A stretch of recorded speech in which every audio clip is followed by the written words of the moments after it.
অর্জুনের মতো একজন বীর দ্বারকা এসছে, এরপরে কি হওয়ার কথা? এরপরে পার্টি, উৎসব। তো গিয়ে অর্জুন দেখেছে একটি মেয়েকে দেখে অর্জুন বলেছে এটা কে, এত সুন্দর, হ্যাঁ এত তেজ। কৃষ্ণ অর্জুনকে দেখে বলছে এইটা কি হচ্ছে, ভালো লেগেছে। পালানোর সময় কয়েকজন সৈনিক এটা দেখতে পায়, দেখে বলে এটা কি হলো, এই সুভদ্রা নাও, এই অর্জুন নিয়ে গেল, পালিয়ে গেল, হুলস্থুল লেগে যায়। তো এবার হ্যাঁ দহন শুরু হোক, আমরা আছি, আপনি শুরু করুন। এবং দহন খাওয়া শুরু হলো, যে জ্বলছে আমার ভলক্যানোর মতো ব্যাপার হচ্ছে আর কি, পুরো পর্বত জ্বলে যায়, জঙ্গল টঙ্গল সমস্ত জ্বলে যায়, ওরকম একটা কনসেপ্ট, সব জ্বলে যাচ্ছে। ইন্দ্র বলল যে এবার আমাকে নামতে হবে রাস্তায়। এটা এমন লড়াই করছে কৃষ্ণ অর্জুন, সেটা দেখে ভগবান দেবতারাই ভয় পেয়ে গেছে, ভয় পেয়ে পালিয়ে গেছে। লাস্টে মন্দার পর্বত তুলে ছুঁড়ে মেরেছে, তাতে অর্জুন মেরেছে এক তীর এবং শতখণ্ড হয়ে আরো পড়ে আরো সব মরে। যাই হোক, বরুণদেব এলেন। বরুণদেব কি করলেন? প্রথম কি দিলেন? গান্ডীব। এবার হলো দৈববাণী মানে ইন্দ্রের কাছে এসে বললো যে এই যুদ্ধে কিন্তু আপনি জিততে পারবেন না, এবং সেই যার জন্য আপনি এই চেষ্টাটা করছেন সে কিন্তু কুরুক্ষেত্রে আছে।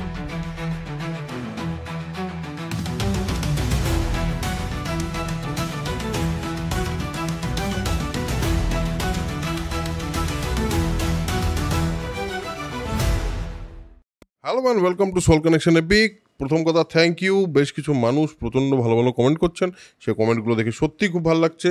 যদি আপনাদের সত্যি ভালো লেগে থাকে তাহলে অবশ্যই এটা লাইক বাটনটাকে প্রেস করবেন, আর সাবস্ক্রাইব যদি না করে থাকেন তাহলে অবশ্যই সাবস্ক্রাইব করবেন।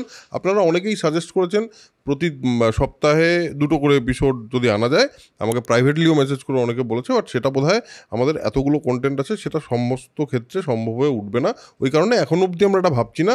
বাট আপনাদের কথাটা যে একেবারেই কনসিডার করছি না তা নয়, হতে পারে কোনো একটা পয়েন্টে আমরা সপ্তাহে 2টো করে এপিকও আনতে পারি।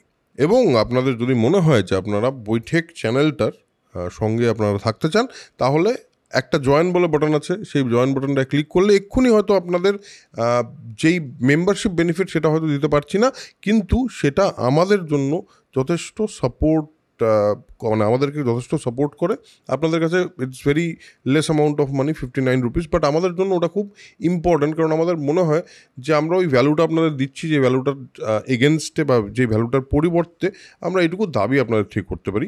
সেই জন্যই বলা, যদি আপনাদের মনে হয় যে এই দাবিটা আমাদের করার যোগ্যতা আছে, তাহলে মেম্বারশিপ বাটনটা অবশ্যই ক্লিক করবেন।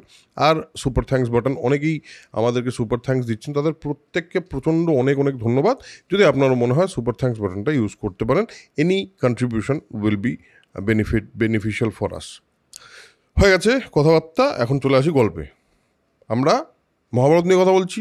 মহাভারত এমনভাবে বলার চেষ্টা করছি যাতে আপনাদের যাতে আপনাদের এন্টারটেইনিং লাগে, সেটা করার চেষ্টা করছি। আর আমাদের নিজস্ব মানে কিছু ভিউজও দেওয়ার চেষ্টা করছি। আমরা শেষ করেছিলাম অর্জুন দ্বারকায় চলে এসছে, এবং সেখানে একটা বিরাট শোভাযাত্রা হয়েছে, এবং সেখানে অর্জুনকে দেখতে লক্ষ লক্ষ লোক টোক এসছে। এইরকম একটা জায়গায় আমরা শেষ করেছি। এবার যথারীতি এরপরে কি হয়, একটা অর্জুনের মতো একজন বীর দ্বারকায় এসছে, এরপরে কি হওয়ার কথা? এরপরে পার্টি, উৎসব, আবার কি মহা উৎসব শুরু হয়ে গেলো। আর চারিদিকে মানে এরা মানে যে যেখানে বাচ্চা পার্টি করছে, অর্জুনকে নিয়ে এরা বিরাট ব্যাপার। আর যথারীতি কৃষ্ণ অর্জুন দুজনেই সবাই মিলে পার্টি করছে, বলরাম, মানে যত যাদব আছে সবাই খুব পার্টি টার্টি করছে, মহা উৎসব চলছে। নগরবাসী তো করছে, যে যেখানে মানে শপথ নিয়ে ঘুরে বেড়াচ্ছে, এদিক ওদিক করছে। আরও কয়েকজন এসছে, শাম্ব, অক্রূর, সারণ, সাত্যকী, প্রদ্যুম্ন তাদের স্ত্রীকে নিয়ে এসছেন, এবং সেখানে বিচরণ করছেন, রীতিমতো পার্টি টার্টি হচ্ছে, খুবই ভালো কথা। এখানে একটা জায়গায় লেখা আছে, শাম্ব এবং প্রদ্যুম্ন কিন্তু কৃষ্ণের ছেলে, 2 ছেলে। হ্যাঁ, এবার একদম এখানে লেখা আছে হলধর মত্ত হয়ে তার পত্নীর সঙ্গে, মানে হলধর মানে কিন্তু আমাদের বলরাম, হ্যাঁ, তিনি কিন্তু মত্ত হয়েছেন, এটা কথাটা বলা হয়েছে। অলরেডি তিনি একটু টিপসি, না সবাই টিপসি, সবাই ইনটক্সিকেটেড এখানে। হ্যাঁ, সবাই ইনটক্সিকেটেড, হেভি পার্টি চলছে। এইসব পার্টি টার্টি চলতে গিয়ে চলতে মানে বিভিন্ন রকম ভাবে চলছে। হঠাৎ একদিন অর্জুন আর কৃষ্ণ আলাদা করে, চলো একটু ঘুরে আসি, আলাদা করে সেখানে গেছে। তো গিয়ে অর্জুন দেখেছে একটি মেয়েকে দেখে অর্জুন বলেছে, মানে ওই লাল্লা লাল্লা এরকম একটা হয়েছে, এবং অর্জুন বলেছে এটা কে, এত সুন্দর, হ্যাঁ এত তেজ। পাগল হয়ে গেছে অর্জুন। যথারীতি এখানে মহাভারতে সবাই কামাহত হয়, এখানেও মদন বানে জর্জরিত হয়েছেন। কৃষ্ণ অর্জুনকে দেখে বলছে, এইটা কি হচ্ছে, ভালো লেগেছে? হ্যাঁ সত্যি এটাই লেখা আছে, হ্যাঁ আমি কিন্তু বাড়িয়ে বলছি না কিছু। বলেছে ভালো লেগেছে তোমার? বলছে হ্যাঁ, মানে দারুণ দেখতে, মেয়েটাকে দেখেই পছন্দ হওয়ার মতো একটা মহিলা, তো আমার তো প্রচণ্ড মনে হচ্ছে যে একে আমি বিবাহ করতে চাই। বলছে আচ্ছা শোনো বলি, এ হলো আমার মানে সৎ মায়ের মেয়ে, মানে আমার বোন, আমার বাবা বসুদেবেরই গর্ভ মানে কন্যা, এবং অন্য মায়ের গর্ভে এ জন্মেছে। এ খুবই সুন্দরী এবং খুবই ঠিক হবে তোমাদের জুটিটা, তোমরা যদি বিয়ে করতে চাও। এর আবার স্বয়ম্বরের ব্যবস্থা হচ্ছে, বুঝলে? স্বয়ম্বর আবার কী বলো তো, মেয়েদের না কোনো ঠিক ঠিকানা নেই, কাকে না কাকে চুজ করে নেবে। তাতে তুমি হলো অর্জুন, তোমার আছে বল, তোমার আছে শৌর্য, তুমি বলপূর্বক হরণ করে নাও, পালিয়ে যাও। হয় না কিছু দাদা দেখবি পাশের থেকে বলে, ভালোবাসিস তো ভাই, পালিয়ে যা, বল না অনেক পাড়ার দাদারা, ঠিক এরমভাবে বললেন উনি যে পালিয়ে যাও, তোমার ক্ষত্রিয় ধর্মে এটার একেবারেই লাইসেন্স আছে, যে তাহলে তাতে কিন্তু তোমার বীরত্বই প্রদর্শিত হয়। এখানে দু একটা জায়গায় দু একটা ভার্সন অফ মহাভারত, আমি অন্তত 2 জায়গায় এটা পড়েছি, আমি এক্স্যাক্ট ডিটেল নামটা বলছি না, বাট সুভদ্রারও নাকি অর্জুন যখন এই পুরো অর্জুন এসছে সেই সময় নাকি সুভদ্রারও অর্জুনকে একটা হালকা পছন্দ হয়েছে, কারণ অর্জুনকে না পছন্দ হওয়ার মতো কিছু ছিল না। ছেলে ভালো, ছেলে ভালো, একদম ছেলে ভালো, অত মানে এলিজিবল ব্যাচেলার নয় কিন্তু এলিজিবল হাজব্যান্ড, হ্যাঁ মানে ভালো। তো এবার সে বলেছে তাহলে ঠিক আছে, এবং কৃষ্ণ সেটা জানতেন যে সুভদ্রারও মনে মনে অর্জুনের প্রতি একটা রাগ অনুরাগ তৈরি হচ্ছে, এটা মনে মনে জানতেন বলে এটা কয়েকটা ভার্সনে বলে, একটা ভার্সন আছে, কিন্তু এই আমরা যেটা ভান্ডারকারের ভার্সনে বলছি সেখানেও নেই, মানে বিবেক দেব রায়ের আর এখানেও নেই, রাজশেখর বসুতেও নেই, কালীপ্রসন্ন সিংহতেও নেই। পরে যারা ক্রিটিক্যাল ভার্সন কিছু করেছে সেখানে কিছু জায়গায় এটা আছে। এবার তো যথারীতি আর ও বললো যে তুমি চিন্তা করো না, তুমি আমার ঘোড়া নিয়ে যাও, মানে তোমার মানে কোনো প্রবলেম হলে আমি আছি, তুমি এটা করো, আমি বাকিটা আমি ম্যানেজ করছি। আচ্ছা এখানে একটা ব্যাপার কিন্তু খুব ইম্পর্টেন্ট, সেটা হলো যে অর্জুন যুধিষ্ঠিরের কাছে দূত পাঠালেন দ্রুতগামী, অর্জুন পাঠাননি কৃষ্ণ পাঠিয়েছে বেসিক্যালি, কৃষ্ণ দ্রুতগামী দূত পাঠালেন যাতে তাড়াতাড়ি গিয়ে তাড়াতাড়ি একটা কি বলবো সম্মতি, অ্যাপ্রুভাল লেটার যাতে এটা নিয়ে আসে, জানা তুমি সুভদ্রাকে বিয়ে করলে আমার কোনো অসুবিধা নেই। কার কাছে পাঠিয়েছে? যুধিষ্ঠিরের কাছে। দাদাকে জিজ্ঞেস করেছে, দাদা একটা মেয়েকে পছন্দ হয়েছে, বিয়ে করতে পারি কিনা? দাদা বলেছে হ্যাঁ কোনো চাপ নেই, তুমি করে নাও, বলে হয়ে গেছে, সিম্পল, শেষ। এবার এই সব ডান। এবার অর্জুন বলেছে আচ্ছা তাহলে সুভদ্রার সঙ্গে আমার না, এখানে আমার প্রশ্ন আছে। কি প্রশ্ন? আমার প্রশ্ন হচ্ছে, তুই বনবাসে গেলি, উলুপির সাথে তুই মিলিত হলি, তুই কি জানি নাম, মণিপুর, হ্যাঁ মন্নলুর বা মণিপুর, মানে ওই উড়িষ্যার দিকে গিয়ে তুই চিত্রাঙ্গদাকে বিয়ে করলি, তখন তোর একবারও মনে পড়লো না দাদার থেকে একটু পারমিশন নি? এইখানে কেন? কৃষ্ণের বোন বলে? কৃষ্ণের বোন বললাম, আমার মনে হয় দ্রুতগামী দূত ছিল না, বুঝলি? একটা মানে এইটা তো অলমোস্ট মানে দ্রুতগামী দূত মানে কি খুব তাড়াতাড়ি গিয়ে তাড়াতাড়ি পৌঁছে আসবে। আমার মনে হয় ওইখান থেকে ও দুধ টুধ পাইনি, জলের নিচে তো এমনিতেও দুধ পাওয়া সম্ভব না। উলুপির ক্ষেত্রে তো বিয়ে হয়নি, বিয়ে হয়ও না, ওটা গান্ধর্ব বিবাহ, ওটা একটা ফ্লিং। হ্যাঁ, আর মণিপুরে যখন বিয়ে করেছে সেখানে কিন্তু পাঠাতেই পারতো যে বিয়ে করবো কিনা, রাজা ছিল তো চিত্রভানু, তো হ্যাঁ রাজা ছিল। যাক এইখানে উনি ওর মনে হচ্ছে যে পারমিশনটা নিয়ে রাখাই ভালো, পরে যদি আমার আরেকটা মনে হয় যে সেটা হচ্ছে যে আর্যাবর্তের যে ডেসক্রিপশনটা রয়েছে, কলিঙ্গ কিন্তু কলিঙ্গ মনে এই এলাকাটা তার মধ্যে পড়ে না। যেমন দেখবি যখন কলিঙ্গে যখন ঢুকতে যাচ্ছিল তখন যে ব্রাহ্মণরা এসেছিল অর্জুনের সাথে, তারা বলছে আমরা এখানে যাবো না। হ্যাঁ হ্যাঁ ঠিক ঠিক, অর্জুন একাই গেছিল, একদম ওই অবধি এসেছিল, তারপর আর ঢোকেনি। তা আমার হতে পারে যে এটা যেহেতু আর্যাবর্তের মধ্যে, কাজেই এইরকম এইসব কাস্টমগুলো আছে, কিন্তু ওটা যেহেতু বাইরে ওখানে করা যায় এরকম একটা কোনো ব্যাপার হতে পারে। হ্যাঁ কিছু না কিছু জাস্টিফাই করাই যাচ্ছে। তো যাই হোক, এবার তো অর্জুন বললো ঠিক আছে চলো, সব কিছু হয়ে গেছে, এবার বিয়ের পালা, মানে পালিয়ে যাওয়ার পালা। তো সে যায়, গিয়ে দেখে যে ও পুজো করে রৈবতক পর্বত প্রদক্ষিণ করছে, সেই সময় ও বলপূর্বক হরণ করে নিয়ে যায় এবং নিয়ে সে চলে যায়, পালিয়ে যায়। পালানোর সময় কয়েকজন সৈনিক এটা দেখতে পায়, দেখে বলে এটা কী হলো, এই সুভদ্রা নাও, এই অর্জুন নিয়ে গেলো, পালিয়ে গেলো, হুলুস্থুল লেগে যায়। সঙ্গে সঙ্গে তারা গিয়ে ওই সুধর্মা নামে এক মন্ত্রণার সভায় এসে সভাপালকে বলে যেরকম হয়ে গেছে কিন্তু অর্জুন কিন্তু সুভদ্রাকে নিয়ে পালিয়ে গেছে, এই কিন্তু বাজে ব্যাপার হয়েছে। আর সভাপাল মানে ইমিডিয়েটলি বেরিয়ে দাম দাম দাম দাম করে মানে মানে সবাইকে জানিয়ে দিল যে এটা এরকম হয়ে গেছে আর কি, বিশাল কেস, মানে অ্যালার্ম টাইপের বেজে গেছে, মানে সাইরেন হয় না, সাইরেন বেজে গেছে।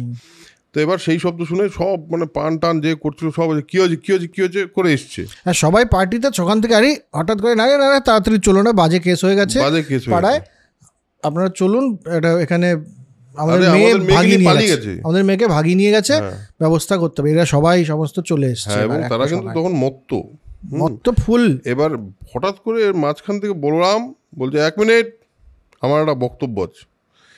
সেটা হলো কৃষ্ণকে প্রথমে তো ওরা সবাই মিলে বলছে এবার গিয়ে কৃষ্ণ কে অর্জুন, হ্যাঁ অর্জুন কে, অর্জুনকে মেরে ফেরে শেষ করে দেবো, অর্জুনের থেকে সুভদ্রাকে নিয়ে আসবো আর ইমিডিয়েট করতে হবে, অনার কিলিং, হ্যাঁ একদম অনার কিলিং হবে, ইমিডিয়েট করতে হবে ব্যাপারটা। এই সময় বলরাম বললেন 1 মিনিট, আমার একটা বক্তব্য আছে, তোমার কৃষ্ণকে জিজ্ঞেস করছো কৃষ্ণর কি মত। এটা বললো কৃষ্ণ, যখন কৃষ্ণকে জিজ্ঞেস করার ক্ষেত্রে কৃষ্ণ কিছু বলতে গেল তখন বলতে দাঁড়া অর্জুন, এই যে তোমার এত সখা, হ্যাঁ কী ব্যাপার বলো তো, হ্যাঁ আমার এই তোমার এই সক্ষতা একদম ভালো লাগছে না, আমি কুরুবংশ শেষ করে দেবো, কুরু বংশই শেষ করে দেবো। ও আমার বোনকে নিয়ে পালিয়েছে, আর মত্ত হয়ে গেলে তো লোকজনের ইমোশন কনফিডেন্স বেড়ে যায়, হ্যাঁ কনফিডেন্স বেশি কাজ করে, দুনিয়া হিলা দেঙ্গে টাইপের। তো বলরামও বলছে না, সব শেষ করে দেবো, কুরু বংশই ধ্বংস করে দেবো, এই চলো বেরোই। কৃষ্ণ বলেছে 1 মিনিট দাঁড়াও শান্ত হো।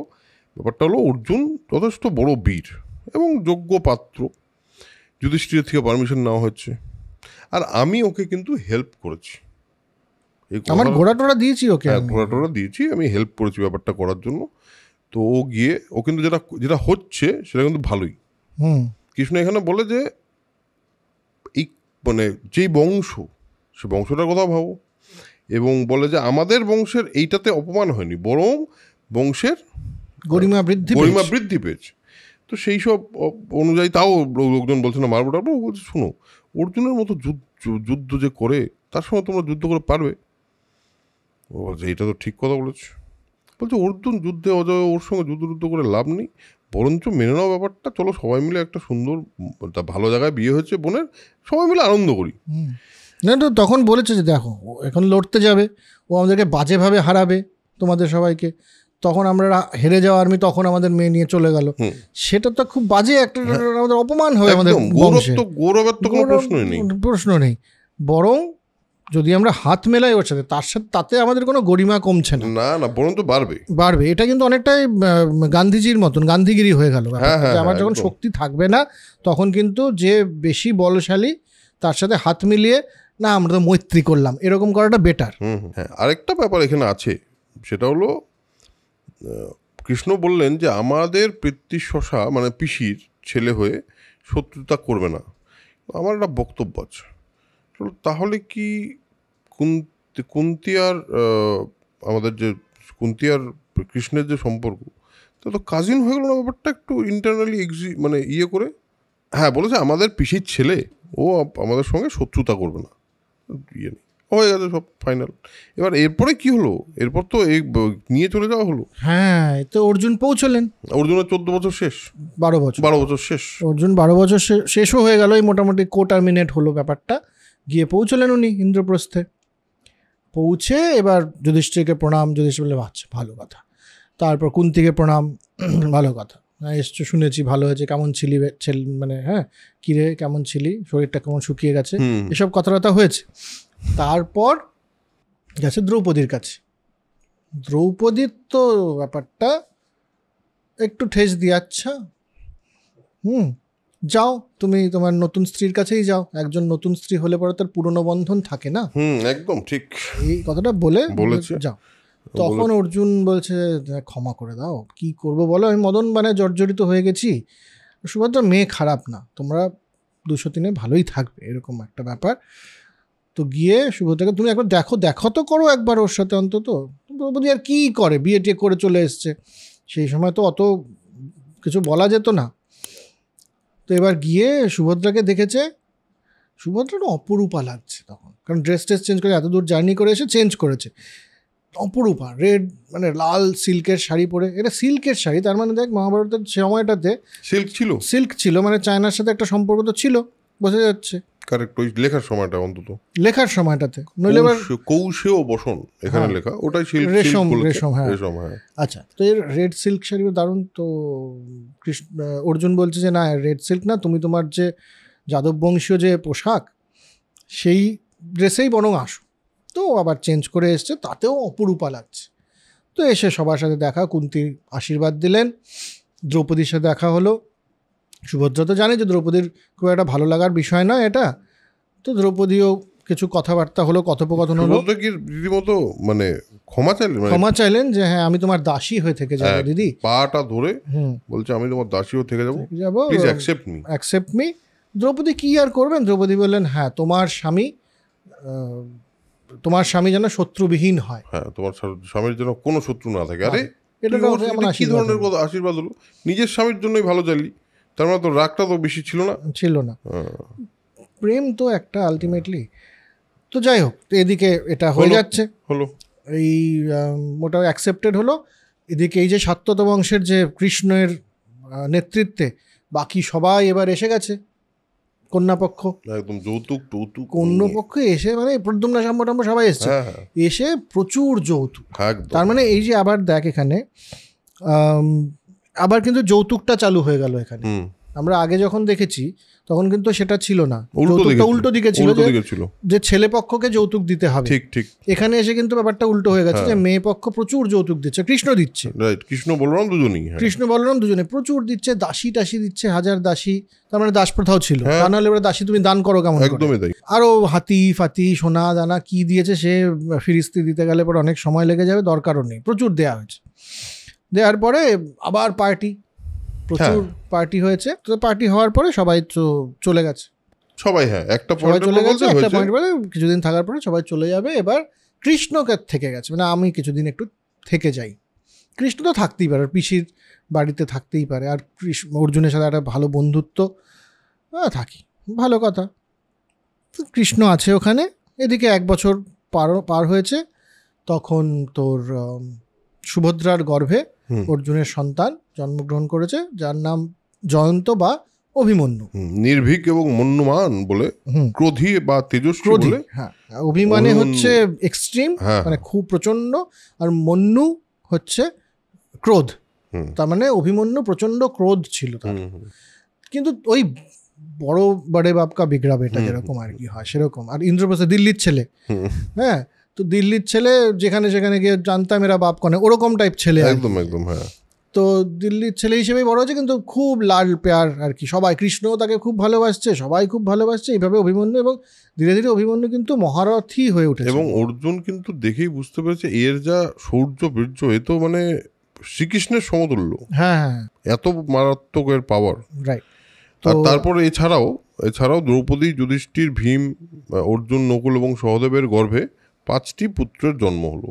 এই দ্রৌপদীর পুত্র এরা 5 জনই। এর 5 জনের নাম হলো প্রতিবিম্ব যুধিষ্ঠিরের পুত্র, সুতোষম হলো ভীমের পুত্র, সুতকর্মা হলো অর্জুনের পুত্র, শতানিক হলো নকুলের পুত্র, এবং সুতসেন হলো সহদেবের পুত্র।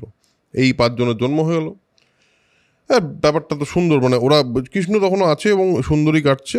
একদিন কৃষ্ণ আর অর্জুন তার ওই সবাই মানে কিছু লোকজনকে নিয়ে যমুনার তীরে আবার পার্টি হচ্ছে, কারণ তখন মানে ইন্দ্রপ্রস্থ তখন এস্টাবলিশড রাজ্য, কারণ ধর্ম অর্থ এখানে একটু আছে, যে ধর্ম অর্থ এবং কাম, এই তিনটেরই মানে প্রচুর বাড়বাড়ন্ত হয়েছে এই রাজ্যে যুধিষ্ঠিরের লিডারশিপে। একদম একদম, হ্যাঁ, সেটা তো হয়েছে। লক্ষ্মী বসন, মানে ইকোনমিক্যালি ডেভেলপড, হ্যাঁ, তারপর তোর ইন্টেলিজেন্স, মানুষজন বেশ পড়াশোনা ভালো হচ্ছে, শিক্ষা এগিয়ে যাচ্ছে, তো এবং ধর্মরাজ তো আছেই, এবং শুধু রাজা বলে নয়, তাকে এমনিই মানুষজন খুব ভালোবাসত, শ্রদ্ধা করতো, এই চলছে। এখানে একটা জিনিস ইম্পর্টেন্ট, কিন্তু দেখ, ধর্ম অর্থ কাম বলছে, মোক্ষ বলছে না, কারণ মোক্ষটা রাষ্ট্রের কাজ নয়, না, মোক্ষটা রাজ্যের কাজ। রাষ্ট্রের কাজ কি সেটাও কিন্তু পরিষ্কার এখানে বলে দিচ্ছে। একদম একদম, রাষ্ট্রের কাজ হচ্ছে অর্থনৈতিক উন্নতি, অর্থ এবং যে যা চাইছে সেটা যেন পূরণ হয়, ওয়েলফেয়ার স্টেট। ওয়েলফেয়ার মোক্ষ হবে কিনা এটা রাষ্ট্র তখন দেখছে না, তখনও দেখছে না। যাই হোক, তারপর তো হ্যাঁ এবার যমুনা তীরে মানে কি শুধু যমুনা তীরে না, এবার একটা মানে যমুনায় জলবিহার করতে গেছে, মানে এটা হলো ওই কি বলে ওয়াটার স্পোর্টস। গরম পড়েছে, সামার গরম পড়েছে, ওয়াটার স্পোর্টস করতে গেছে। তো ওয়াটার স্পোর্টস করতে এদিক ওদিক ঘুরতে ঘুরতে হঠাৎ করে একটা খুব সুন্দর বন দেখতে পেয়েছে। না, তার আগে এটা একটা ইম্পর্টেন্ট আমি বলে দিই, এখানে একটু ফোরন কেটে দিই। সেটা হচ্ছে যে এখানে পরিষ্কার বলা আছে যে সেখানে সবাই, এবং শুধু কৃষ্ণ অর্জুন এরা করছে না, না নারীগণ এদের মানে রাজপরিবারের নারীগণ করছেন, এবং তাদের মধ্যেও সুরাপান চলছে, যে এটা পরিষ্কার লেখা রয়েছে। একদম দ্রৌপদী এবং সৌভদ্রা দুজনেই সুরাপান করে মত্ত হয়ে গেছেন, এবং এতটা ইনটক্সিকেটেড হয়ে গেছেন যে অনেক জিনিসপত্র নিজেদের বিলিয়ে দিয়েছে, নাও তো আর ভাল লাগছে না এরকম করে। তো কাজেই সুরাপানের একটা ব্যবস্থা ছিল, মহিলাদের সুরাপানে কোনো বাধা দেবেন না, কারণ মহাভারতে আছে। বাধা দেবেন কি না দেবেন এটা আপনার ব্যাপার, কিন্তু আলাদা করে এটা বলতে পারেন না আপনি কি তুমি কি করে খাচ্ছ, মেয়ে হয়ে কি করে এইসব বলা যাবে না। মহাভারত বলছে, আমরা বলছি না। হ্যাঁ, এবার তারপরে সেখানে গিয়ে দেখেছে বন একটা কি সুন্দর বন, হ্যাঁ মানে খুব মানে গ্রিন ফরেস্ট, সুন্দর ফরেস্ট, এবং প্রচুর সুন্দর সুন্দর পশু পাখি আছে। সেই বন দেখে এদের দুজনের খুবই ভালো লাগলো, এবং বললো তাহলে এই স্থানেই কিছুদিন একটু থাকি, বেশ ভালো লাগছে জায়গাটা।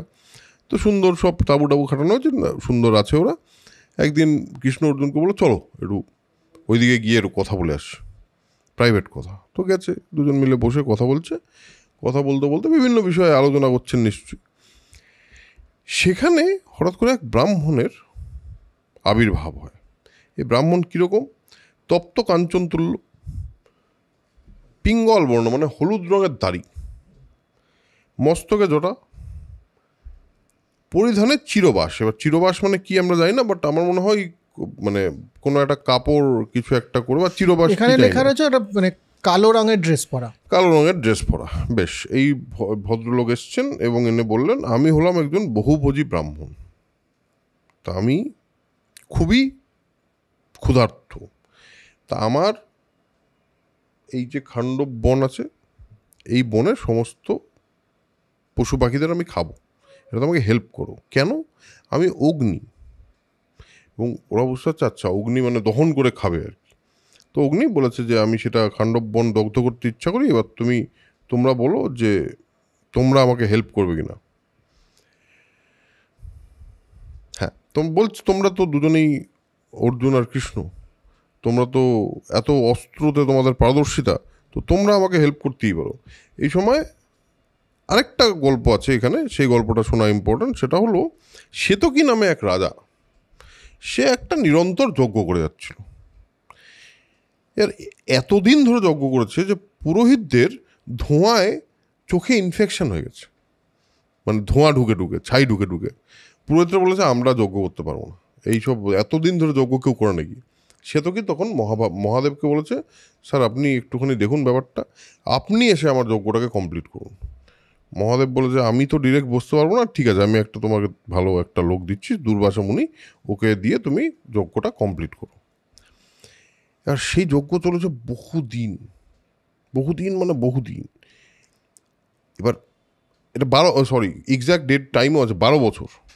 12 বছর ধরে অগ্নিকে শুধু তো ঘৃতাহুতি দেওয়া হচ্ছে। আর এত ঘি খেলে একটা লোকের পেট ঠিক থাকে? অরুচি হবে না? তো অতদিন ধরে ঘি খেয়ে একটা অগ্নিদেবের যথারীতি একটা ক্ষুধামন্দ তো হয়নি, মানে ওটা অরুচি হয়েছে, অরুচি রোগ হয়েছে। এখন আমাকে বলেছে, এখন আমার ওই জন্যই ও ওখানে গিয়ে বলেছে যে আমি খেতে চাই, খান্ডব দহন করব। তো বলছে হ্যাঁ তাহলে করুন, আমাদের হেল্প লাগছে কেন? বলে আরে ব্যাপারটা বুঝতে পারছো না, আমি কি চেষ্টা করিনি ভাবছো? আমি যখনই খেতে যাই উপর থেকে বৃষ্টি হয়, আর এখানে অনেকগুলো হাতি টাতি অনেকগুলো আছে, সব জল বর্ষণ করে, জল সেচন করে, আর কিছুতেই আমি আমার নিজেকে মানে ওই খেতে পারি না। তো এইটা হলো প্রবলেম। তো এবার এই প্রবলেমের জন্যই আমি তোমাদের কাছ থেকে চাই। এবং তখন বলে যে বলে কে করে এটা? বলে শোনো, ব্যাপারটা হলো ইন্দ্র। আচ্ছা, বাই দ্য ওয়ে, আপনারা যদি প্রথম দিকে দেখে থাকেন তাহলে একটা সময় মনে আছে নিশ্চয়ই, তক্ষককে বাঁচানোর জন্য তক্ষক বাঁচার জন্য ইন্দ্রর কাছে গেছিল, কারণ ইন্দ্র এখন থেকেই তার বন্ধু, যে তার একটা কানেকশন দেওয়া আছে। সেটা হলো ও বলছে যে তক্ষক বলে একটা সাপ আছে, সে থাকে এই বনে তার ফ্যামিলি নিয়ে। হ্যাঁ, তো সে সুখে সংসারে থাকে, সুখে সংসার করে। ইন্দ্রের সে আবার খুব ভালো বন্ধু। যখনই আমি জ্বালাতে যাই তখনই ইন্দ্র ওপর থেকে বৃষ্টি করে দেয়। তো এই কারণে করতে পারছি না। তো তোমাদের ইন্দ্রর সঙ্গে ইন্দ্র কিন্তু আসবে, ইন্দ্রের সঙ্গে কিন্তু ঝামেলা হবে। তখন বলে দেবতাদের সঙ্গে যুদ্ধ করবো, মানে দেবতা মানে ইন্দ্র। তা আমার কাছে কয়েকটা দিব্যাস্ত্র আছে ঠিকই, কিন্তু আমি মানে ধনুকটা কোথায় আর এতটা পাওয়ারফুল জিনিস কোথায় আছে। তখন বললো দাঁড়াও, একটা উপায় আছে। বরুণ দেবকে তিনি ডেকে পাঠালেন। আচ্ছা, এখানে কিন্তু একটা অদ্ভুত জিনিস আছে। আমরা অনেক সময় শুনি বরুণ দেবী নাকি বিয়ের জন্য আমাদের বৃষ্টির জন্য, কিন্তু আসলে কিন্তু ব্যাপারটা দেখাচ্ছে ইন্দ্রপুরটা। যাই হোক, বরুণদেব এলেন। বরুণদেব কী করলেন? খুব ইম্পর্ট্যান্ট কাজ করলেন। বরুণদেব 3টে খুব ইম্পর্ট্যান্ট জিনিস দিলেন। এই 3টে ইম্পর্ট্যান্ট জিনিস কিন্তু ভবিষ্যৎ এই পরবর্তী মহাভারতেও বেশ কয়েকবার এর বিভিন্ন রকম ইউজ দেখা যাবে। প্রথম কি দিলেন? গান্ডীব, যে ধনুকটা সম্পর্কে আপনারা সবাই জানেন। গান্ডীব হলো এটা এত পাওয়ারফুল ধনুক যে ওরকম পাওয়ারফুল ধনুক আর পৃথিবীতে কারো কাছে নেই, আর পৃথিবীতে তৈরিই হয়নি। দ্বিতীয় কি? আচ্ছা, শুধু ধনু না, 2 অক্ষয় তুনির দিলেন, মানে ওই যেটা হোল্ডার, এবং সেটা কোনোদিন মানে নষ্ট হবে না। এই 2 তুনির দিলেন। আর কপিধ্বজ রথ। এই কপিধ্বজ কি? কপি মানে তো হচ্ছে বাঁদর, মানে বানর। তো সুতরাং কপিধ্বজ মানে ওই ধ্বজে হনুমানজি, মানে হনুমান যে আমাদের পুরাণের হনুমান, যে রামায়ণের হনুমান, তিনি বসত করবেন। তাতে ওনার রথের যে পাওয়ার সেটা আরও অনেকটা বেড়ে যাবে। এসব কপিধ্বজ রথ হলো। আর কৃষ্ণকে কিন্তু দিলেন একটা চক্র, যেটার নাম আমরা সবাই জানি সুদর্শন চক্র, এবং কৌমুদকী গদা, যে গদা বারবার আমরা শুনতে পাবো।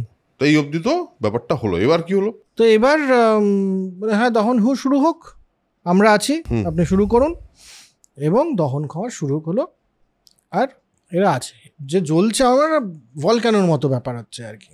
পুরো পর্বত জ্বলে যায়, জঙ্গল টঙ্গল সমস্ত জ্বলে যায়, ওরকম একটা কনসেপ্ট।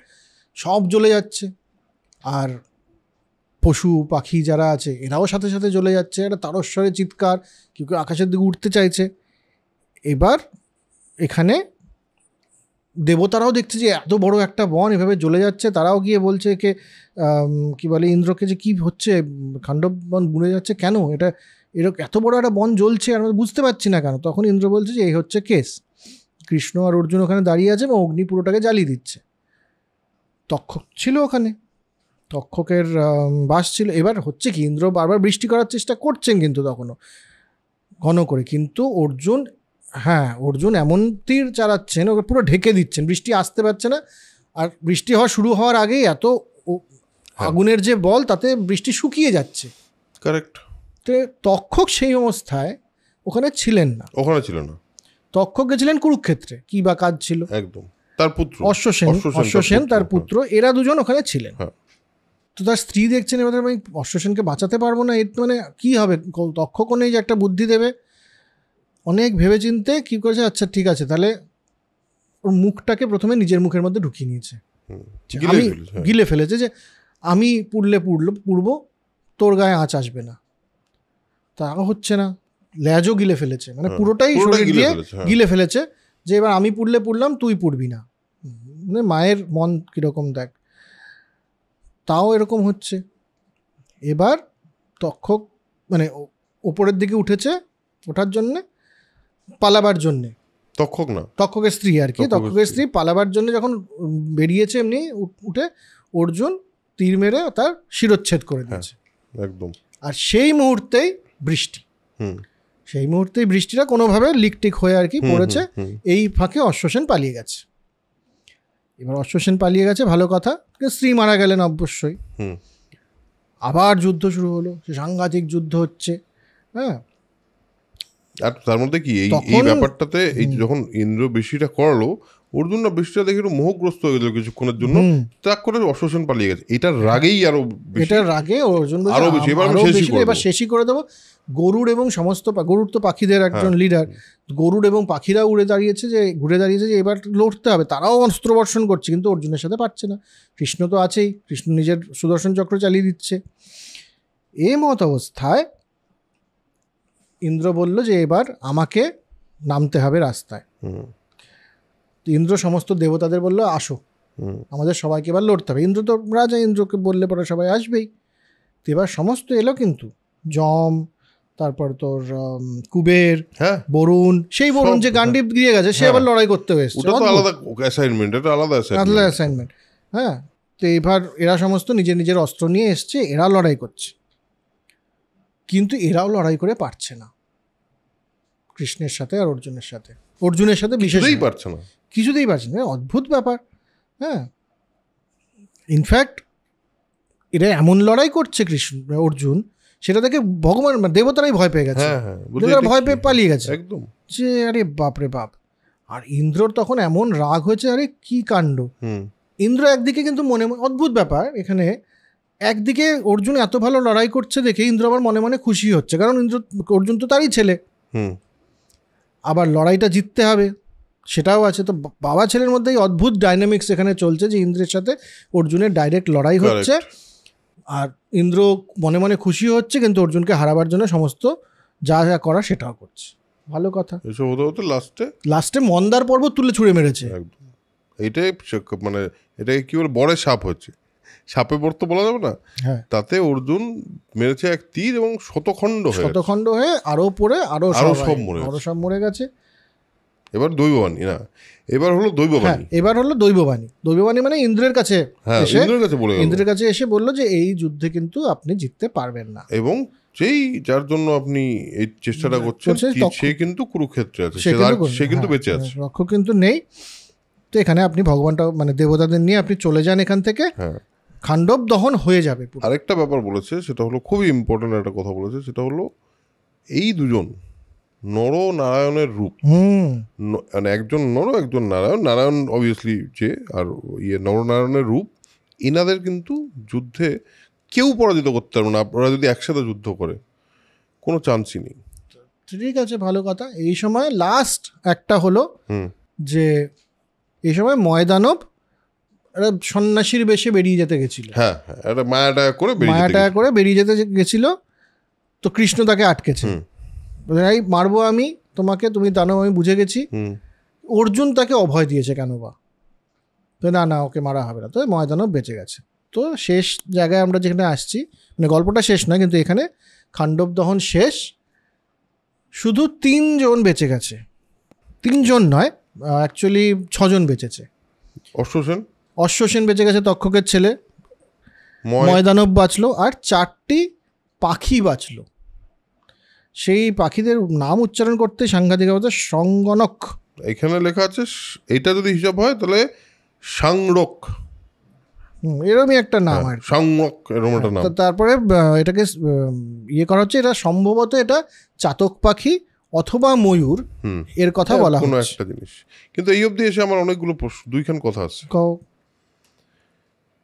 6 জন বেঁচে থাকলো, শয়ে লাখে লাখে জন্তু মারা গেল, একটা বন যেটা প্রকৃতির একটা খুব ইম্পর্টেন্ট পার্ট, সেটাকে ধ্বংস করে দেওয়া হলো। আমার বক্তব্য হলো, যেখানে পুরো দেবতা কুল কৃষ্ণ আর অর্জুনকে কেন হেল্প করছে, এটার পেছনে একটা কারণ তো আছে, যে হ্যাঁ ইন্দ্রের বন্ধু তক্ষক সেই বনে আছে বলে, সে বন জ্বলে গেলে তক্ষক জ্বলে যাবে, সেই কারণে এটাকে থামানো হচ্ছে। কিন্তু আমার মনে হচ্ছে ব্যাপারটা, যে অর্জুন এবং কৃষ্ণ যে নাকি প্রথমে এসে দেখলো এত সুন্দর একটা বন বলে তারা ওখানে থাকলো, তারপর একজন এসে ওদের রিকোয়েস্ট করলো আমি এটা খাবো, তোমরা আমাকে সাপোর্ট করো, রাজিও হয়ে গেল। কিন্তু শুধু রাজি হয়ে তাদের রাজি হলো তখন না, কিন্তু শুরু করলো কখন, যখন তারা গান্ডীব পেল, কৌমুদকী এবং সুদর্শন চক্র পেল, তারপর বললো ঠিক আছে তুমি যখন আমাদের এই অস্ত্র দিয়েছো, তো এইবার করা যাক লড়াইটা। এটা একটু স্বার্থপর লাগছে না ব্যাপারটা? আর শুধু তাই নয়, জঙ্গল এবং প্রাণীদের এইভাবে নির্মমভাবে হত্যা করা, মানে এটা তো হত্যা লীলা। একদম একদম। এবং যাকে পেরেছে তাকে মেরেছে, মানে একটা পয়েন্টে তো লেখা আছে যে তাদেরকে মানে কন্ট্রোল করা যাচ্ছে না কোনোভাবে, মানে ওই অ্যাড্রিনালিন রাশটায় পৌঁছে গেছে আর কি। তো এটা কোথাও একটা আমি ঠিক মানে মেলাতে পারছি না। না মেলানো তো যাচ্ছেই না, কারণ হচ্ছে এর আগে অবধি আমরা পুরো এটা আদি পর্বের শেষ পর্যায়ে, এর আগে অবধি আমরা যে দেখলাম একটি প্রাণীকে মারতে গেল, তার পেছনে কেন, কি ধর্ম, এ কি পাপ করেছিল, তার কি কর্ম, এই সমস্ত কিছু বলা হচ্ছে, না হলে পরে অন্যায় হয় বলা হচ্ছে। এটার ক্ষেত্রে এতগুলো হাতি, অন্যান্য সমস্ত প্রাণী, পাখি, সাপরাও তো প্রাণী, সাপেরা, অন্যান্য সাপেরা, হ্যাঁ, এ সবাইকে মেরে ফেলা হলো একটা বন জঙ্গল দহন করে। তার কোনো যৌক্তিকতা নেই। না, যৌক্তিকতা একেবারেই পাওয়া যাচ্ছে না। এবং একটা জিনিস যদি এখান থেকে শুরু করা যায়, যে মানে একটা জিনিস যদি বের করা যায় বা বের করার চেষ্টা করা যায়, সেটা এরকম হতে পারে যে যেহেতু তক্ষক একটা খুব ইম্পর্ট্যান্ট ক্যারেক্টার, তার সঙ্গে একটা মানে আমি এটা বলছি ওয়াইজ, লিটারেচার ওয়াইজ, হ্যাঁ, যেহেতু তক্ষক একটা এরকম অদ্ভুত ক্যারেক্টার যে নাকি ভবিষ্যতে অনেক দূর অবধি যাবে, এই তক্ষকের সঙ্গে একটা রাইভেলারি তৈরি করার জন্য this can be a scene. যদি আমি গল্পের জায়গা থেকে, কেউ যদি এটা গল্প লিখেছে এটা ভেবেই তো আমরা বলছি পুরোটা। এবং সেখানে ক্যারেক্টারগুলো কেউ সাদা থাকছে না, মানে না অর্জুন না কৃষ্ণ, দুজনেই যেটা করছে সেটা কিন্তু আপাতভাবে পাপ। আপাতভাবে কি, মানে ডিরেক্টভাবেই পাপ। তো সেই পাপটা করিয়ে কিন্তু আমার মনে হচ্ছে এই ক্যারেক্টারগুলোকে একটা গ্রে শেড দেওয়া হলো, যাতে আমাদের এই প্রশ্নটা আসে যে আচ্ছা, মানে কোনো কোনো সময় মানুষ এইটাও করে ফেলতে পারে দেবতা হলেও, সেটা থেকে সতর্ক থাকা উচিত। কারণ আজকের দিনে ফরেস্ট প্রিজার্ভেশন নিয়ে এত কথা হচ্ছে, বন্যপ্রাণী সংরক্ষণ নিয়ে এত কথা হচ্ছে, এবং সত্যি তো আমরা যথেষ্ট অত্যাচার করেছি, তার যদি এরকম নিদর্শন সেই সময় থাকে, সেটা তো খুব একটা গৌরবের কথা নয়। না, এবার আচ্ছা দেখ, যারা এইসব অনেকেই এই কথা বলে যে দেখো দ্রৌপদীর সাথে এত বড় অন্যায় হয়েছে, তো মহাভারতে লেখা আছে, আমি ধর্মে তো এরকমই হতো। তার মানে কি, এটা মানে ইতিহাস বলে আপনারা মেনে নিচ্ছেন? যারা বলেন আর কি এই কথাটা, যে মহাভারতে লেখা আছে যে দ্রৌপদীর সাথে এটা হয়েছে, তার মানে তো এটা ধর্মের কথা, তারা তো ইতিহাস বলে তারা মেনে নিচ্ছে। আমি তো মানছি না। আমি ওই ঘটনাটা বলা আছে ওইভাবেই, তার কারণ একটা কোনো মেসেজ দেওয়ার চেষ্টা করা হচ্ছে এখানেও। তুই যেটা বললি সেটা তো একটা মেসেজই, যে না, হ্যাঁ, দেবতা হলে পরেও সে একেবারে ভুল, সমস্ত কিছুর ঊর্ধ্বে এটা নয়। আমার আরও দুটো জিনিস মনে হয়। একটা হচ্ছে যে এই ঘটনাটা বলে এটা তো প্রমাণ করার চেষ্টা হচ্ছে, একটা মেসেজকে আমরা এটা পেতে, যে আগুনটা কিন্তু অর্জুন বা কৃষ্ণ লাগায়নি, না, তারা একটা ন্যাচারালি, অগ্নি যদি ন্যাচারাল হয়, অগ্নির রাস্তায় যেন কোনো বাধা না পৌঁছয় সেটা সে করছে, সেটা তারা দেখছে। তো ন্যাচারালি, যেহেতু অগ্নি হচ্ছে সৃষ্টির একদম মূলে, ইউনিভার্স সৃষ্টির মূলে, সম্ভবত জানি না, মানে আমরা জাস্টিফাই করার চেষ্টা করছি না, কিন্তু এটা একটা হতে পারে এরকম, যে যদি ন্যাচারালি কোথাও ফায়ার হয়, সেটাকে আটকানো, সেটা কোনো কাজের কথা না। নেচার যদি ওটা করছে, তাহলে পরে নেচারের কিছু একটা ব্যালেন্স করার একটা জায়গা আছে, যেটাকে বাধা দেওয়া হয় বলে মনে হয়। হ্যাঁ, সেটার মানুষের সেটাকে বাধা না দেওয়াই উচিত। একটা হচ্ছে এটা। দ্বিতীয় আরেকটা জিনিস হচ্ছে যে দেখ, এই ধর্মের সমস্ত, মানে এই ধর্মের আর কি, বৈদিক ধর্মের ব্যাপারে একটা না ফ্যাটালিটি আছে, একটা সমস্ত কিছু ডেস্টিনির ওপরে ছেড়ে দেওয়ার একটা জায়গা আছে। এটাও কিন্তু তারই একটা নিদর্শন, যে সব কিছু তো ডেস্টিনি, ও অগ্নি চেয়েছে তাই পুড়ে গেছে। দেখ, তুই যতটাই বল, কিন্তু পয়েন্টটা হলো আজকের দিনে দাঁড়িয়ে যদি একটা জায়গায়, একটা বনে একটা আগুন লাগে ন্যাচারালি, আমি বলছি কেউ লাগিয়ে দেয়নি, ন্যাচারালি লাগে, আর আমি দেখি যে ওই বনে 500 পশু পাখি আছে সেই মুহূর্তে, যেটুকু জ্বলবে, আমাকে তো যেভাবে হোক ওইখানেই আগুনটা বন্ধ করতে হবে, এটা যেভাবেই হোক, ওটা ন্যাচারালি হোক আর না ন্যাচারালি হোক, সেই ক্ষেত্রে তো এটা জাস্টিফাই করা যাচ্ছে না। এটা জাস্টিফাইড। আমি জাস্ট ভাবছি ওরা কেন লিখে এটা বোঝার চেষ্টা থাকতে পারে, এটা বোঝার চেষ্টা করছি। যদি আপনাদের কারো জানা থাকে জানাবেন। হ্যাঁ, যদি আপনাদের কোনো পার্সপেক্টিভ থাকে অবশ্যই লিখে জানাবেন, কারণ এই ধরনের আলোচনায় এই প্রশ্নগুলো উঠে আসাটা জরুরি আমার মনে হয় সবসময়। আমরা চেষ্টা করি আমাদের পার্সপেক্টিভ রাখার, অ্যাট দ্য সেম টাইম কিছু প্রশ্ন তুলে ধরার যার উত্তর কিন্তু আমরাও চাইছি, একদম আমাদের কাছে নেই। কিন্তু প্রশ্ন আরেকটা আছে, যেটা জন্মেজয় করলেন এবারে বৈশম্পায়নকে, যে আচ্ছা ময়দানব বুঝলাম অর্জুন অভয় দিয়েছে, অশ্বসেন সে পালিয়ে গেছে, 4টে যেই পাখি সাংরক, 4টে পাখি বাঁচলো কেমন করে, আর সবাই মরে গেল? Important প্রশ্ন। জানো না, বলছি দাঁড়াও। আরে আমার একটা প্রশ্ন আছে, জন্মে কি অজন্মে এটা জিজ্ঞেস করতে পারলো না যে প্রশ্নটা আমাদের মধ্যে হ্যাঁ, এসছে? এটা এত প্রশ্ন করিস তুই, একটা নতুন ক্যারেক্টার ইন্ট্রোডিউস হলে আচ্ছা ও কেন ওটা, এই প্রশ্নটা আসলে যে আচ্ছা অগ্নি জ্বালাতে চেয়েছিল, এরা কেন এরকম সব নিরীহ লোকদেরকে মেরে দিল, Correct. কিন্তু এই প্রশ্নটা করেছে, এই প্রশ্নটা কেন এলো না আমার মাথায় নেই। এই প্রশ্নটা তো করেছে এখন, বা আর কি? হতেও পারে অরুণাভ যে প্রশ্নটা হয়তো করেছিল সেই পার্টের মহাভারতটা হারিয়ে গেছে, হতেও পারে, কিন্তু করে নি ধরেই নিচ্ছি। হ্যাঁ, এবার আমরা এখানে কি শুনলো এবার? সাংরক তো এক ঋষি মানে বলছেন যে বৈশম্পায়ন যে এক ঋষি ছিলেন, তার নাম হচ্ছে মন্দপাল। তো মন্দপাল সাংঘাতিক মানে ব্রহ্মচর্য পালন করেছেন এবং বিরাট বড় ঋষি, ধর্মের পথে চলেছেন সারা জীবন, এবং একটা সময় সমস্ত রিপু দমন করেছেন এবং একটা সময় মারা গেছে। মারা যাওয়ার পরে সে দেখছে সে আর স্বর্গ লাভ করতে পারছে না।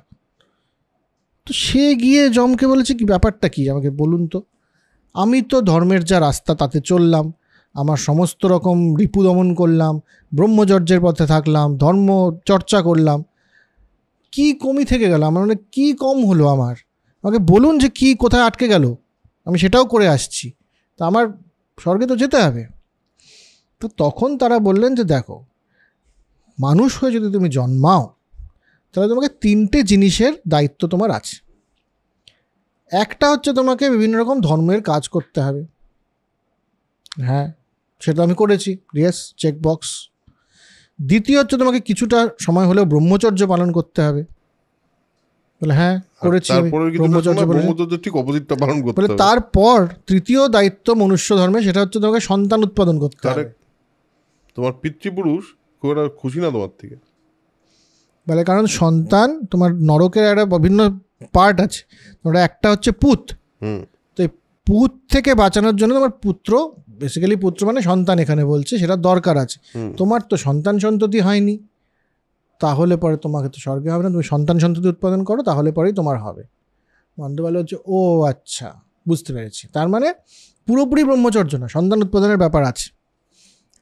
তো মন্দপাল এবার রিসার্চ করা আরম্ভ করলেন এবং জানতে পারলেন যে আচ্ছা পাখিদের মধ্যে সাংরক যে অনেক বাচ্চা এদের হয়, তাহলে এদের গর্ভেই আমার সন্তান হোক, কারণ তাহলে পরে আমার সন্তান হয়ে গেল এবং আমি এবার স্বর্গে যাব।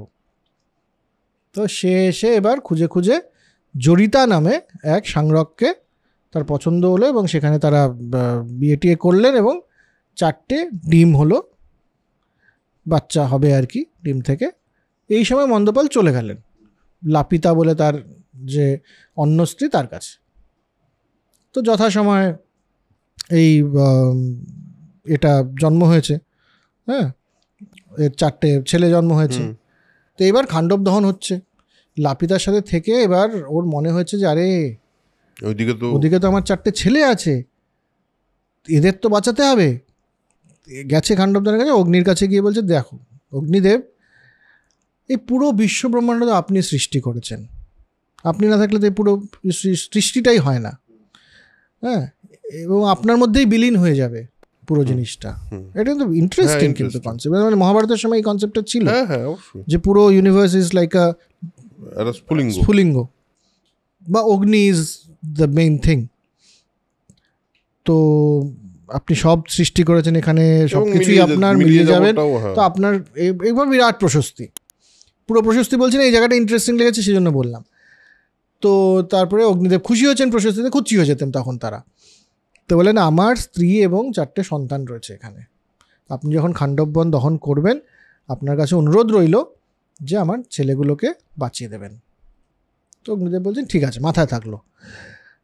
তো ঠিক আছে, এবার আবার চলে গেছে লাপিতার কাছে। এদিকে খাণ্ডব দহন হচ্ছে, তো জরিতা যে সে তো জানে না এসব যে কথা হয়ে রয়েছে আগে থেকে, সে তার সেই বাচ্চাদের মধ্যে 4জন, তাদের তখনও মানে বেরোয়নি, পালকও বেরোয়নি, একেবারেই শিশু, কিন্তু তারা আবার জ্ঞান টান আছে তাদের 4 ছেলে। জরিতারই বড়, তারপরে হচ্ছে সরীসৃক, স্তম্ভমিত্র এবং দ্রোণ, এই 4জন। তো জরিত্রী বলছেন যে দেখো তোমরা তো উঠতে পারো না, কিছুই করার নেই, আমি পুড়ে যাব, তোমরা একটা কাজ করো, ওই যে একটা ইঁদুরের গর্ত আছে তোমরা ইঁদুরের গর্তে ঢুকে যাও, আর আমি ওখানে মাটি দিয়ে ওটাকে বন্ধ করে দেবো, তো আগুন এসে তোমাদের ছুঁতে পারবে না, তোমরা বেঁচে যাবে। এই 4 জন বলছেন যে না সেটা বুঝলাম, কিন্তু ওটার ভেতরে তো অন্যান্য প্রাণী থাকতে পারে, আমরা জানি ওখানে একটা ইঁদুর আছে, ইঁদুর তো আমাদের তো কোনো শক্তি নেই, আমরা তো ছোটো, ইঁদুরটা আমাদের খেয়ে ফেলবে। Point, valid point. তো জরিতা বলছেন যে খাবে না। আমি বলছি যখন কথা মেনে নাও বাবা, আমি দেখেছি একটা চিল এসে একে নিয়ে চলে গেছে, ওটা খালি পড়ে আছে, ওটা খালি।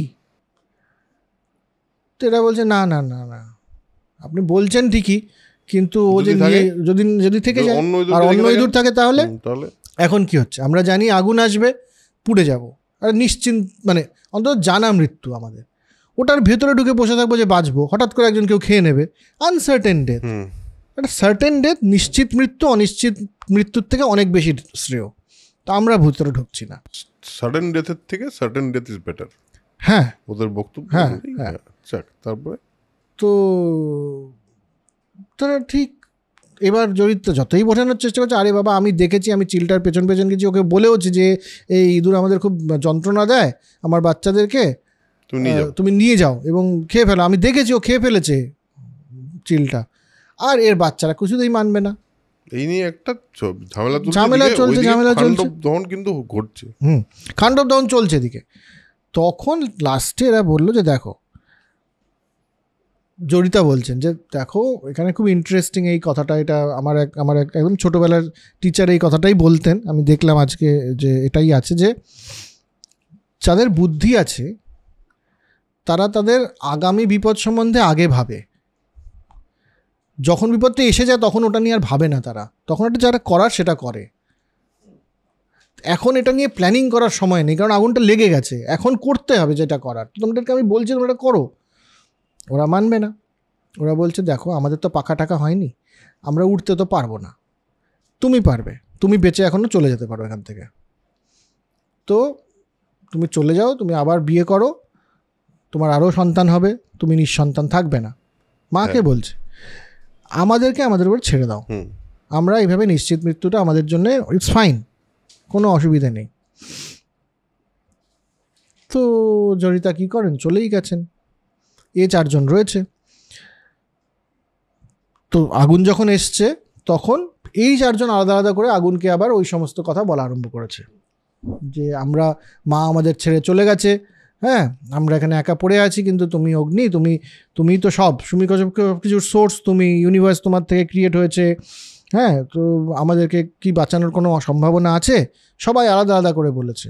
তখন আগুন খুশি হয়েছে, অগ্নিদেব খুশি হয়ে তারপরে বলছে যে তোমরা তো সেই সাংরক, বুঝতে পারছি মণ্ডপালের ছেলে, চিন্তা নেই, তোমার বাবার সাথে কথা হয়ে গেছে, তোমাদের কিছু হবে না, হ্যাঁ তোমরা থেকে যাও, ঠিক আছে। মানে আমাদের বাবাও ছেড়ে চলে গেছে, মাও ছেড়ে চলে গেছে।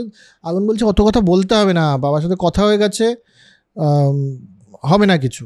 আর মণ্ডপালেরও চিন্তা হচ্ছে যে আচ্ছা আগুনকে তো বলে এলাম, কিন্তু ছেলেগুলোর কি হয়, লাপিতা যেতে দেবে না, লাপিতার তো আছে, আচ্ছা ওদের কথা মনে করছো মানে তুমি আসলে তোমার স্ত্রীর কথা মনে করছো।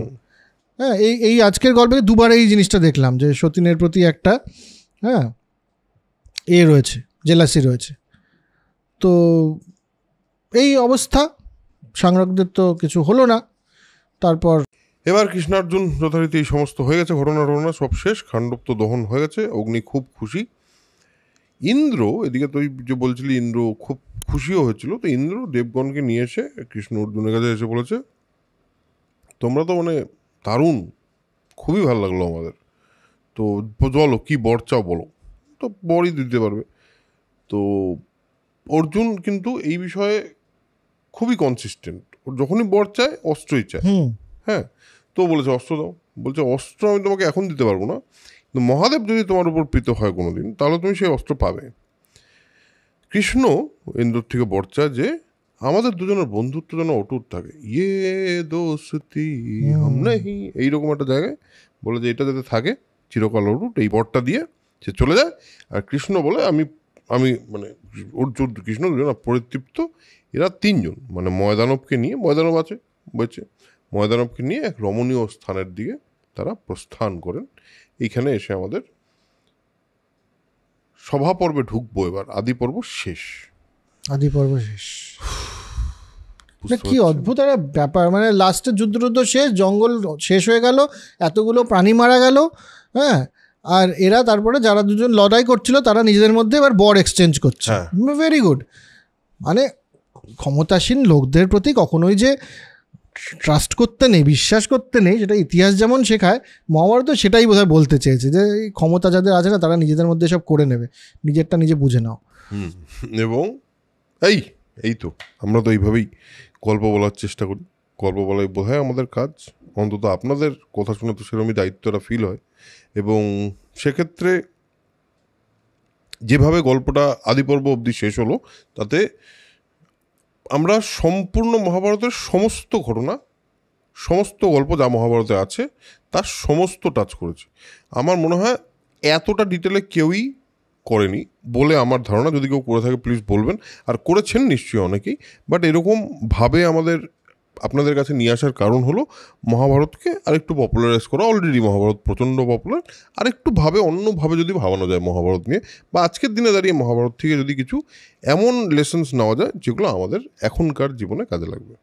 সো আজকের এপিসোড আদি পর্ব শেষ হয়ে গেল ব্রহ্মাশিস। আদি পর্ব শেষ হয়ে গেলে একটা প্লেলিস্ট বানিয়ে দিস আদি পর্বের আলাদা করে। আদি পর্বের একটা প্লেলিস্ট বানিয়ে দেওয়া হবে এবং সেটা আপনারা অবশ্যই প্রথম থেকে দেখবেন। এবং তার আরেকটা বিষয় হলো যে এরপরে আমাদের কাছে আছে আরও 17টা পর্ব মাত্র। এটা কত নম্বর এপিসোড? কত নম্বর এপিসোড? 18 বোধহয়, 17 বা 18। 18 শেষ হলো, বাহ। 18তেই শেষ হলো। হো কি আর বলবো, উনি আছেন আমাদের সাথে। উনি আমাদের সাথেই আছেন। তাহলে আজকের এপিসোড শেষ। আজকের এপিসোড শেষে আরেকবার মনে করিয়ে দিই যে সাবস্ক্রাইব বাটনটাই কিন্তু ক্লিক করতে অনেকে করছেন না। সেটা আপনাদের ভালো লাগলে সাবস্ক্রাইব করতে কী আছে, ফ্রি তো ব্যাপার এমনি। আর তার আগে যা যা বললাম সেই সাপোর্টগুলো তো আপনাদের থেকে পাচ্ছি এবং আশা করি ভবিষ্যতে পাবো। আজকের এপিসোড এখানেই শেষ করছি, দেখা হচ্ছে পরের এপিসোডে। তার আগে যেটা বারবার বলি সেটা হলো spread knowledge, spread positivity, because knowledge is power and positivity is everything. ছাড়া